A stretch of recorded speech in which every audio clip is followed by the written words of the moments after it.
Alright everyone, Lego is back with a small project here to take a break from the big projects which you don't know anything about because they're taking forever to make. Here I am taking a few screenshots from a particular tower and I'm now tracing it by hand, not traditionally by looking it over, but by making a knockoff of it to the side. So I'm just taking the general characteristics and proportions and then I'm making the structure from that. So I'm starting off by taking shots from afar to see the whole structure as a whole, and then off to the side you can't see it, but I'm also looking at some close-up footage of the tower in question, uh, counting the amount of support structures, the amount of ribs, and the amount of struts and whatever. So I have a fairly accurate total size of this thing. And there is some disparity between the shots from far away and the shots from up close. So the shots up close take precedence. The amount of like the height of the structures by counting the amount of crossbeams uh, trumps the overall look of the tower from afar. So this is the proportions I ended up with, and some of the various knickknacks and small things on the side of it, antennas and whatnot. I got those more or less right, and having made most of the structure now, I'm just again adjusting to account for how many cross beams I actually see up close in the footage. So this is the final height of the thing.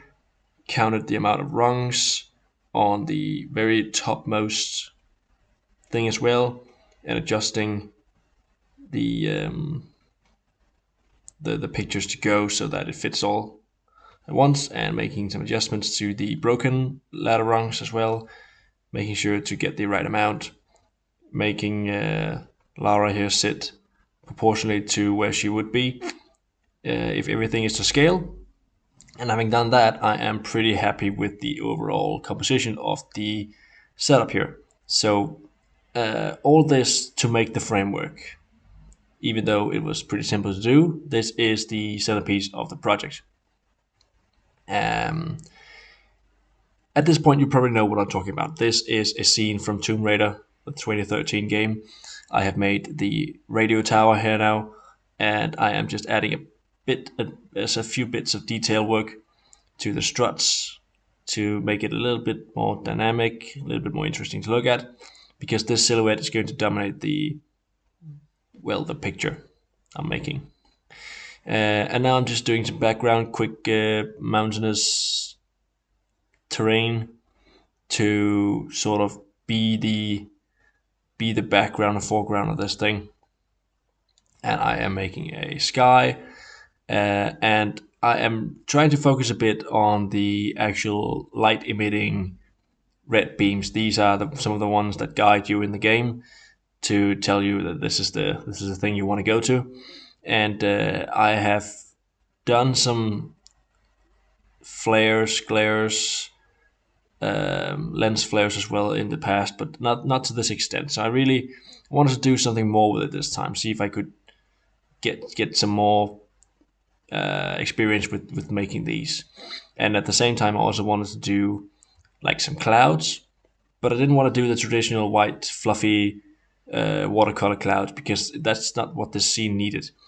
It is more a bit more of a harsh sun. So I tried my best to figure out a new way of doing that, and I ended up doing these very long, thin stretches of different colors, almost like the sun is reflecting off of the bottom of some of the clouds, and they streak in make some small streaks in the sky. So I'm tweaking that as I go, but that's the gist of it.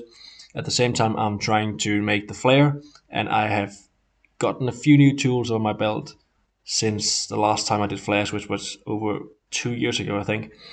However, I'm not really getting the vibe that I really want. So that is going to take some more workshopping to do. It's a combination of lightsaber effects, some directional blurs, and a mesh gradient. stacking all those on top of each other to get the effect I want, and just really trying to make it not seem too much, but at the same time, I do want this to catch your attention and make sure this is not just an afterthought. There's actually a great big light in the sky, and it is big. So at the background here we have a mesh gradient, and I have very much success with those traditionally when it comes to making sure the light actually gives off some ambience. I'll tweak this later as I go. For now, I am trying to add a proper almost lens flare from the actual sun. This is the thing where I've had previous experience with, and I tried to do the same thing here, and the vibe just wasn't right. It was too disconnected to the rest of the thing I'm doing here. Like these color palettes, this effect, this direction, and everything would probably work well in another setting, but it wouldn't work in this setting. And I tried, and I gave up. So eventually, I decided to see if I could tweak that glare into being a glare for the actual red light emitting from the tower, and that ended up being a lot more appropriate. It fit better, but I'm still trying to make a traditional sunbeam here. This is a new element I didn't do the last time. These faint bubbles almost of extra sunlight that hits just right, and it's a good effect. Don't get me wrong, it's a good effect. It's just it didn't fit this particular scenario. Like the angle is wrong or something. I can't really put my finger on it, but it's not right. Taking a break from that, I am disguising the horribly low poly, simple mountainous background here with some, I guess, almost like a fog or like morning fog, because it is supposed to be a cold area here, like really cold. The wind is blowing, the sun is shining, but it's like a faint sunshine. It's not really particularly strong, cloudy. And now I am giving some texture to those rocky surfaces. And I am first of all doing a rough coat over with just a simple gradient, and then I am doing just one overall filter of, I think it was paper or something, which is good enough for now, but it's not going to hold up to scrutiny. So I'll get back to that later. What am I doing now? I am fixing said textures. So I ended up doing a bit of a crossover with another texture to basically blend them together, and this gives it less of a harsh uniform appearance, and I really ended up liking this. Now we are doing the aforementioned adjustment of the glare to actually come from the emitted light instead, and this works a lot better for me, and I think it's blends in a lot better with the overall project here, so I'm very happy with that. Didn't do it for all three of them. I think I did it for two of the lights, and here I am making the extra tweaks to break up the texture a little bit with another texture.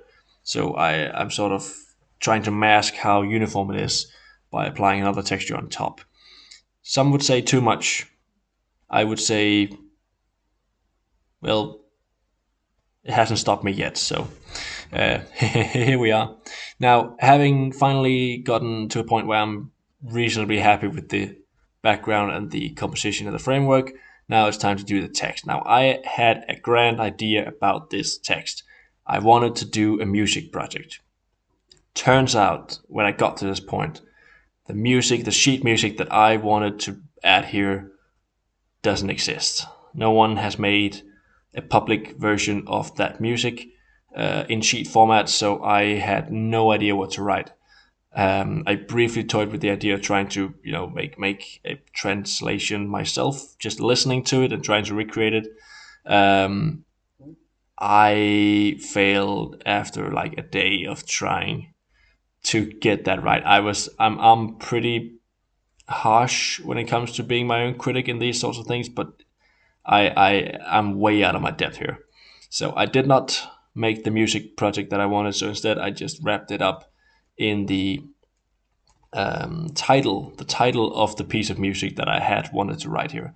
This is what I'm spelling out here. The title of the score that plays in this section, a really really good one, and one that really really hits the tone very well. And I really wanted to add that here, and I'm doing it the best way I can by adding the title to this project, telling the reader what is actually going on here, and why are we doing this? Why are we climbing this tower? What's at stake here? This is what I tried to convey with this text. And having written it out, I'm just using another gradient to sort of make the light reflect off of that text again, to sort of make it blend in, make it a part of the actual world here, instead of flat text laying on top of it. And at the last second here, I tried to do some extra bit of, I guess, detail or texture almost off the text. I'm not sure I pulled it off the way I wanted it to, but it almost has a little extra bleeding effect once you reach that red part, the reflected part, almost like the text reflects off of the air itself to sort of, I guess, anchor itself in a little bit more into the atmosphere and presence. So I'm very happy with where I ended up, but I'm still very bummed that I didn't get to make a grand music piece of like notes flying about in the air as we spell out what piece of text is, what piece of music is being made here as you climb this tower. But it's a nice compromise, and I do like the background. I ended up liking the flare and the clouds as well. I think that was a success. We have that faint blue background, so it is daytime, but it's clearly not too hot, and it's not a hot summer day here. But you still get that hint that it's a clear sky ish, but it's cold, and I got the tower in the middle there with the flare grabbing your attention to the very top, where a small figure is clinging on to a radio station because their lives depend on it.